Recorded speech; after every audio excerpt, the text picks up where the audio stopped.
Hello guys, welcome to share बाजार। कल ONGC पर एक स्पाइक आई है। एक बार जरा स्टॉक का प्राइस लेकर आइए। जो जो नीचे न्यूज़ ब्रेक हो रही है, जो बेसिकली हुआ क्या है, जो नए कुएं हैं और जहां से गैस बेची जाएगी, वहां पर जो प्राइस है डोमेस्टिक, जो एपीएम का मतलब है एडमिनिस्ट्रेड प्राइस, जो सरकार कंट्रोल करती है प्राइसेस को, उसका 20% प्रीमियम ओएनजीसी को दिया जाएगा। मेरे ख्याल से ये बड़ा पॉजिटिव है ओएनजीसी के लिए, ना सिर्फ ओएनजीसी के लिए बल्कि ऑयल इंडिया के लिए भी ये बड़ा पॉजिटिव है। और इसके लिए ये दोनों स्टॉक्स में आप एक इस समय स्पाइक देख रहे हैं।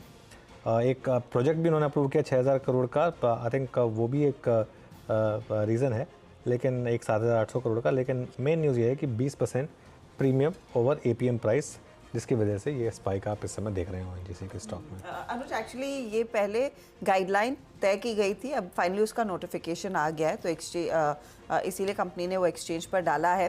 पहले गाइडलाइन क्या थी कि एपीएम फिक्स होता था 10% of Indian average crude basket.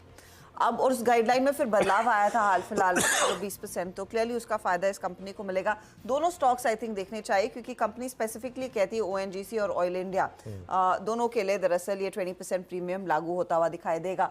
वैसे भी ये कंपनी या फिर ये स्टॉक एक नई लीज ऑफ लाइफ के साथ ट्रीट कर रहा है, अलग ट्रेजेक्ट्री में ये इस समय।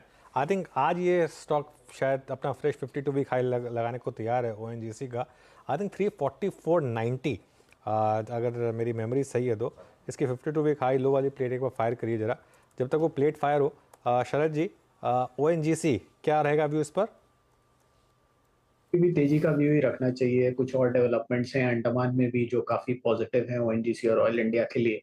जहां तक इस नोटिफिकेशन का सवाल है, मेरे हिसाब से पार्टली प्राइस्ड इन है, आज से नोटिफाई हुआ है, but obviously momentum wise positive है। नए गैस फील्ड से जो इनको एडिशनल रेवेन्यू आएगा वो एक एडिशनल, मेरे हिसाब से ज्यादातर फॉरवर्ड नंबर्स में शायद ऑलरेडी प्राइस्ड इन होगा। बट बड़ा ट्रिगर मुझे लगता है इनके लिए होगा, जो नए गैस फाइंड्स या ऑयल फाइंड्स के बारे में हम लोग लगातार बात कर रहे हैं, कुछ नोटिफिकेशंस वगैरह आई हैं।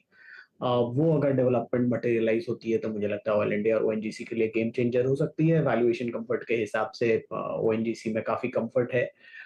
40-45 रुपए की अर्निंग मोस्ट प्रोबेबली स्टेबल रहनी चाहिए अगले 1-2 साल।